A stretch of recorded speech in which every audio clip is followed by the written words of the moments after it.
అందరికీ praise the lord. ప్రభువైన యేసుక్రీస్తు నామంలో మీ అందరికీ నా హృదయపూర్వక వందనములు. 2000 సంవత్సరాల క్రితం కల్వరి గిరిపై ఒక సిలువ నిలవబెట్టింది. ఆ సిలువపై వేలాడుతున్నది కేవలం ఒక మనిషి కాదు, అది మానవ రూపంలో ఉన్న దేవుని ప్రేమ. ఆయన చేతులకు కాళ్ళకు కొట్టబడిన ప్రతి మేకు, మన పాపాల కొరకు ఆయన శరీరం నుండి కారిన ప్రతి రక్తపు బొట్టు మనల్ని కడిగి పవిత్రపరచడానికి. ఆయనను కొరడాలతో కొట్టారు, ఉమ్మివేశారు, గేలి చేశారు. ఆయన తలపై ముళ్ళ కిరీటం పెట్టారు. అయినా ఆయన నోరు తెరవలేదు. ఎందుకంటే ఆయన దృష్టి నీపైన నాపైన ఉంది కాబట్టి. మనల్ని పాపం నుండి, నిత్య నరకాగ్ని నుండి విడిపించాలనేదే ఆయన ఏకైక లక్ష్యం. ఆ సిలువపై శరీరం వేదన అనుభవిస్తూ కూడా ఆయన పలికిన మాటలు వినండి. తండ్రి, వీరేమి చేయుచున్నారో వీరెరుగరు గనుక వీరిని క్షమించు. లూకాసు వార్త 23వ అధ్యాయము 34వ వచనం. ద్వేషానికి ప్రేమతో, హింసకు క్షమతో ఆయన జవాబిచ్చారు.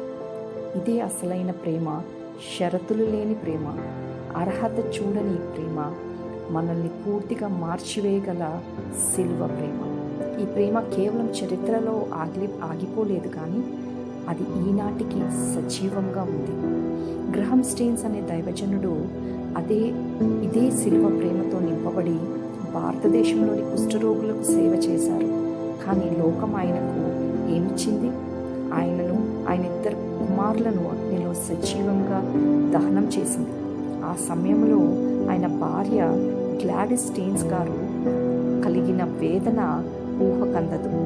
ఆమె తలచుకుంటే ఆ దుండగులను కఠినంగా శిక్షించవచ్చు.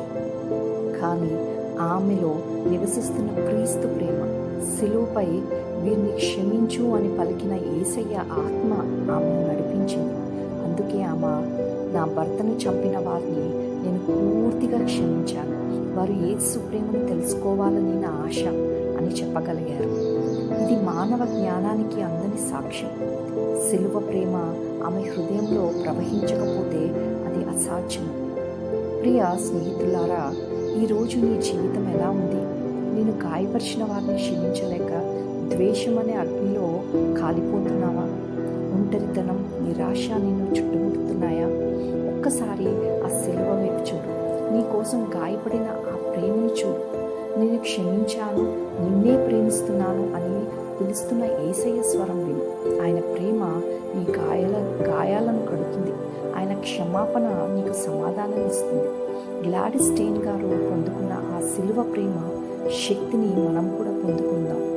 మనల్ని బాధ పెట్టిన వారిని క్షమించి క్రీస్తు ప్రేమకు సజీవ సాక్షులుగా జీవిద్దాం. ఆ ప్రేమ నీలో ప్రవహిస్తే నువ్వు కూడా ప్రేమించలేని వారిని ప్రేమిస్తావు, క్షమించలేని వారిని క్షమిస్తావు.